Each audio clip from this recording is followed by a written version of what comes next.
Pretty.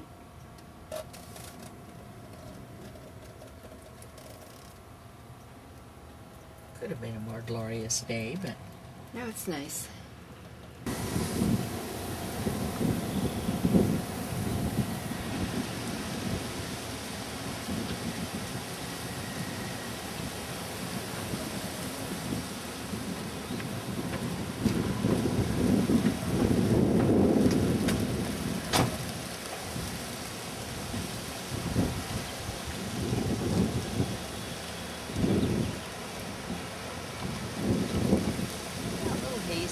Yeah.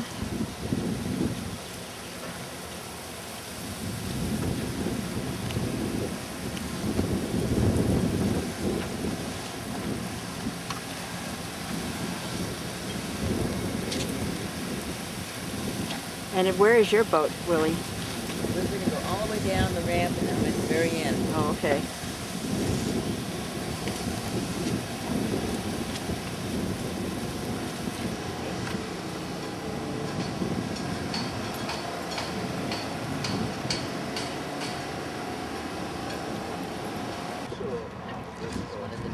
Sleek Beneteaus.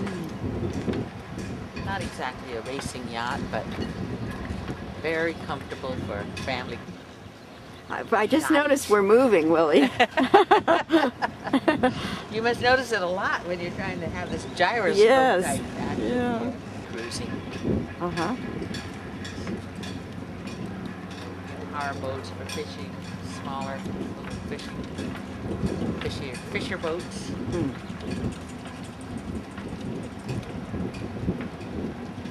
Just like the song says, Catalina Island's about 26 miles from the coast, and it takes us from 6 hours to 10 hours to get there. Oh my goodness. But a lot of, a boat like this get there in an hour. Ah. Seahorse. Must be some upkeep on these boats. Oh, and services that come down, take care of the boats quickly. See, I have a dive service that cleans the bottom of my boat every 2 weeks. 2 weeks during the summer and 1 week during the winter because of the growth, the marine growth. And then a crew that comes down twice a month, for cleaning the top area. The main problem we have are the birds. The cormorants and the seagulls just love to come and sit in the tops of the mast. I was wondering what was going on here. Getting dizzy here. Yeah, after a while you get used to it. But I got seasick the first day I ever went sailing, and I think I got seasick every single day of my life, except I discovered seasick pills. So anytime I go out, I always, the night before, medicate myself with a seasick pill, and then the next morning I get up, and maybe before I leave for wherever I'm going, I take a half of a seasick pill, and I haven't had any problem for the last 30 years. Wow. Nothing. Really enjoyed my boat, but before then, boy, just thinking about it, I would get seasick. But I discovered the little method. This is one of the racing boats in the Marina. See, they have this transom that they don't have anything here, and Pendragon, one of our developers, owns that boat. Hawaii. How big are these boats? These boats are, well, let's see, the Galatea is, want to watch the bows on these things. It's 85 feet, I believe. And, these boats could go to Europe, couldn't they? oh, yeah. This boat's been all up and down the coast and everywhere.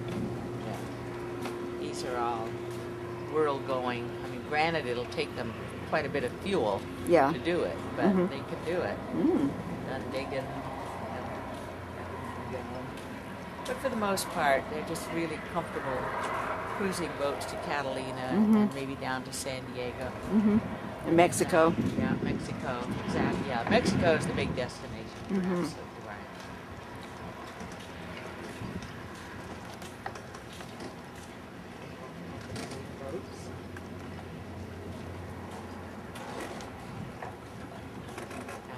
from the really big slips down to the smaller slips. That's where you come with my boat. Mm-hmm.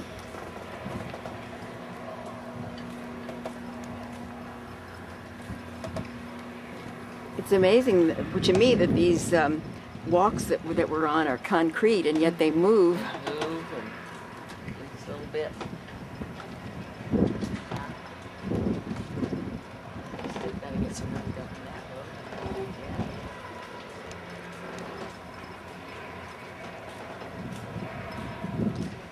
This couple is the couple I went with on the QE2, and they called me up and said, Willie, if you come, we get a group rate. Oh. And I said, okay. And that was the best thing I ever did in my life. And now we're coming to the fabulous Hjorth 2. This is my boat. Ah. The Hjorth family, Hjorth 2. And it's a catamaran, as you can see. Yeah. The tiller bars, that long pole across, and that's how you steer the boat. It goes forward, and you stand on the deck and steer the rudders, which are underneath the water.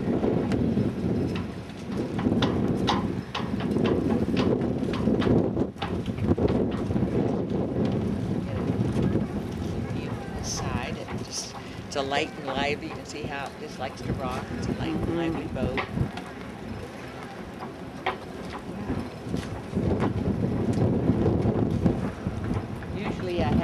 Nice free view of the marina here, totally up and down, see all the way down. Have the best of the marina. Just step on these yellow lines, but you know, when these boats usually aren't here, I don't know why they're here. They're probably visiting, and then look straight down the marina and see the boats sailing back and forth. And glorious day. It's wonderful the way it is. Yeah. Beautiful. So why don't you come aboard? Okay.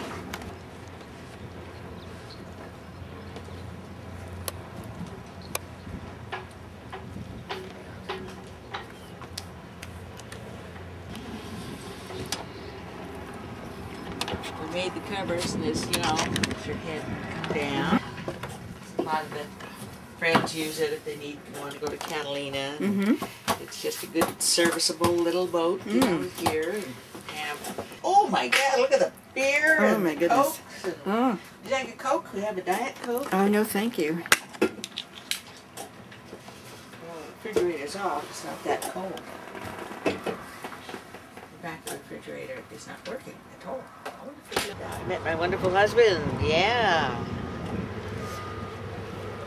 Yeah. Well, it was a good time in San Francisco. He had come west, make his fortune in San Francisco or somewhere in the West, and he was down in Enrico Banducci's Hungry Eye many years ago, and he had overheard Walter Keane, who was an artist there, who was had half of the nightclub to sell his paintings, and the other half was Enrico Banducci's bar and his showroom. So John had overheard Walter Keane talking to Enrico or someone that Walter was trying to get these two Vassar girls to come in and sell his paintings for him. So John and his friend, every night they kept going down there until they could meet these Vassar girls. Oh, it happened finally. And it was you and Sue. Me and Sue Gow and Samson. And so the next thing I knew, I had a date with John. And I don't know that Sue ever got involved with either of them, because she, as I recall, she was working, where was she working? Maybe it was still at Merrill Lynch. And I was working at Crocker Bank, and I was hoping to get into Dean Witter at that time. And so about that time I did get into Dean Witter.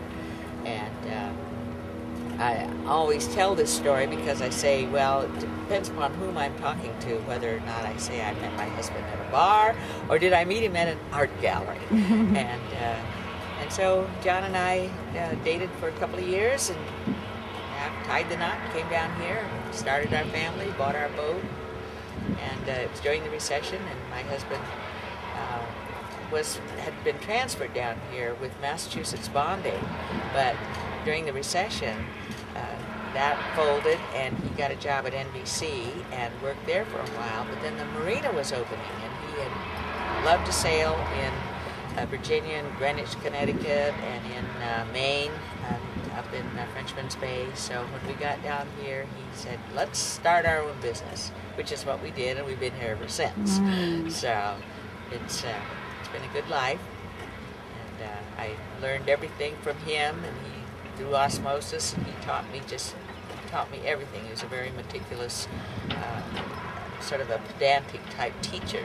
So everything had to be just right, and you had to know it.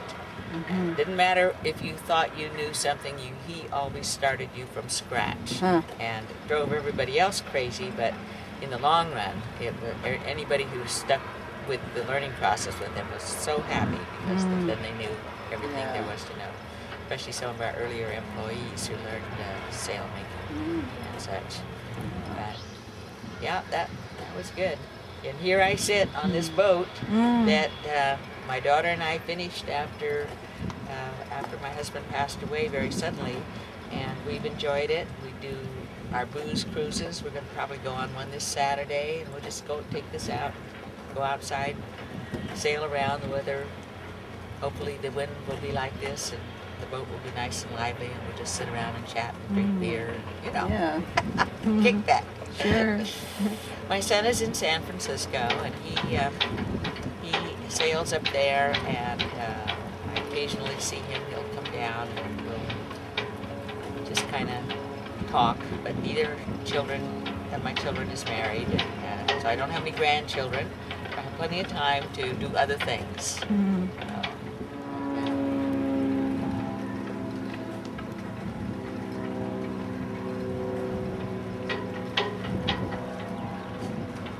On the second development round of this marina.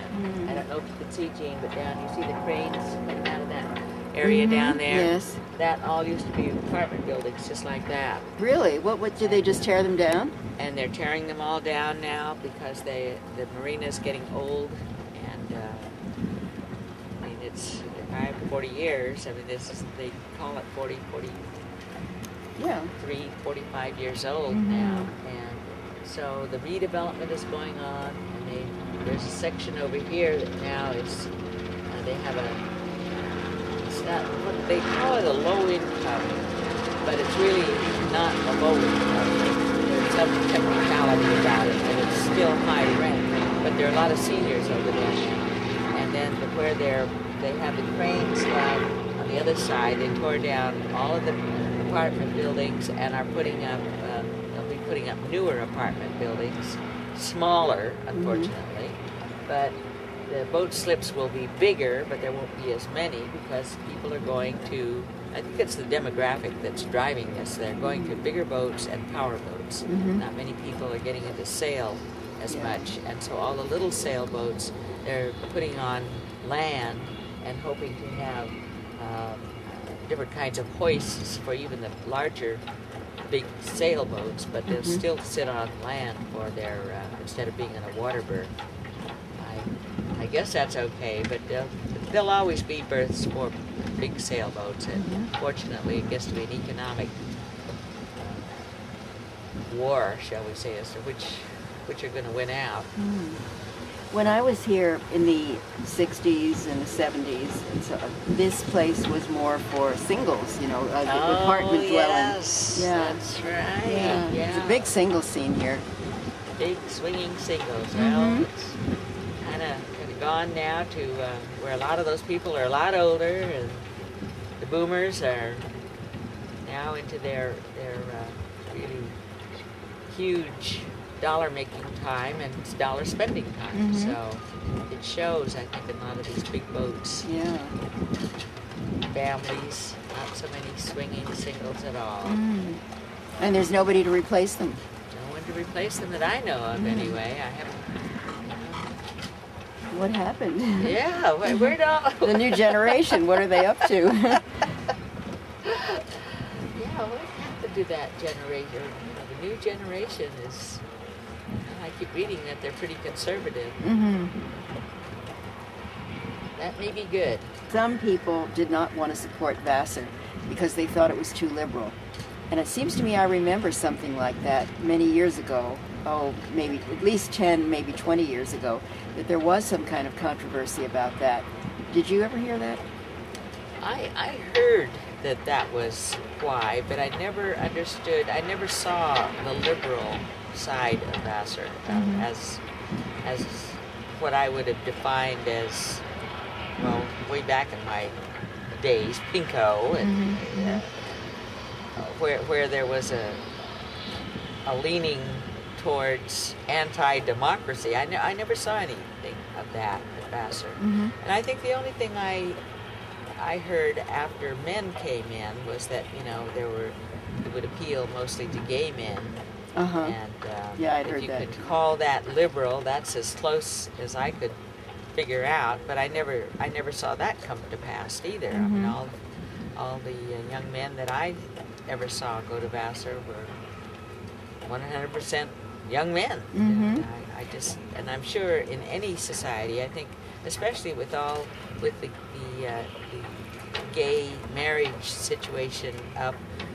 Now there, I was a little surprised that there were so many older people who were signing up for marriage licenses. I had no idea that there were that many older people, and just this morning I think that Massachusetts making marriage licenses available. I thought, well, finally, you know, let's get on with this.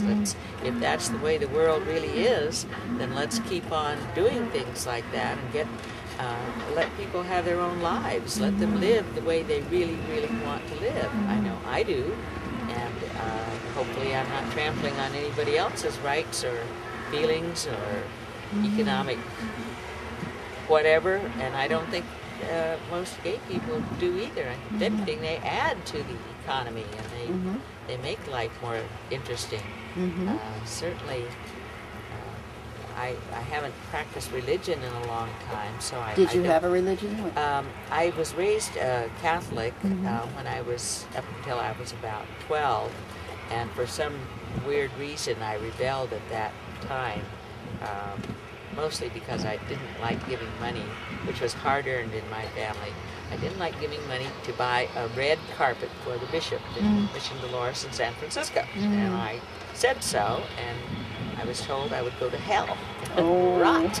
And I said, well, if that's so, then I'm not coming in this place either. And so I never, I didn't go back. But my husband was a very staunch Protestant, but he didn't, Episcopal, he didn't go to church as much as he had been in his family, who always went to church. And his brothers and sisters still do, but he decided he wouldn't. That's probably why we teamed up. We're kind of rebellious. But as a result, that's probably the one thing in my life that I would like to do over again. If I had it to do over, I'd make my kids go to church, because I think that is a very enriching process in another area that neither I nor my kids really have, I think, an enrichment that we could have had.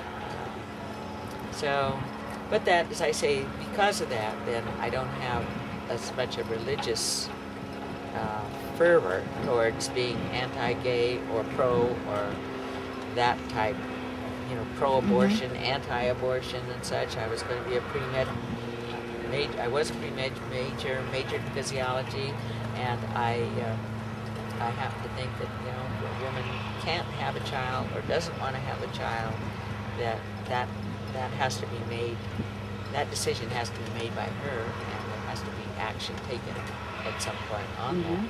So, the right to life issue, I do agree that there is a right to life, but I can't even get into the discussion of when does life begin, because there's so many times my intuition has a life of its own, and it seems like it just goes beyond reality of the finality of science, or where it's incontroversial. It's only it only develops as far as you can take it with your brain, and then you have to keep going beyond that and play with the statistics to come up with more information. So science to me has, that I have to say that Vassar really gave me,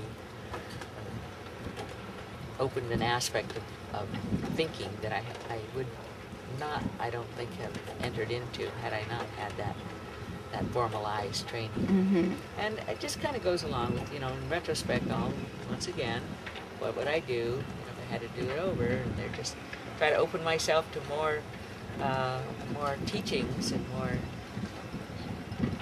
actual, say, the educational facilities that are available today. As a matter of fact, I'm going to go into the internet now, and I'm going to try to do teach myself just how to use the computer on the internet.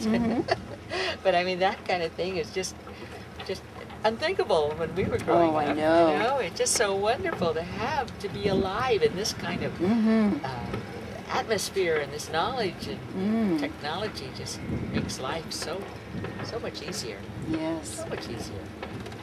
I have to accept it, though. You can't fight it, that's for sure. Kind of reminds me of when we first moved aboard. This is the way it was every day. Just go down and sit, just relax, chat and talk and think. It's just a 36 version of this boat, which is a 42-foot. And we used to stop up the cockpits and make the kids little swimming areas here, and they could splash around. We'd have took a high chair and cut off the bottom, and then we put it here with a strap around the winch so that it would stay on, and then they could sit there and have their dinner and lunch and what have you. And then they always had to have harnesses on. So usually there were lifelines, so the harnesses were always clipped to the lifelines, and then they could go up and down all over the boat. Did you ever have any pets? And we had cats. My husband was a cat lover. Oh, cats, so I we love always cats. had a cat. I love cats. Oh, yeah, we had a cat on board, Micha. We either had a Russian blue or an Abyssinian. Those are his two favorites, and so kids always remember Thomas and Micha for the Russian blues, and then we got Ralph, who lived with us for 20 years. And Ralph outlived his. Actually, was he his or her? His owner. As John passed away before Ralph did. But that worked out just fine with cats. We tried a rabbit once, but it ran away. Don't tell anybody, but it's probably all those rabbits over there in the Playa Vista. But of course now Playa Vista's all developed, and they have a wetlands over there that are protected. Hopefully the rabbit lives on and on and on.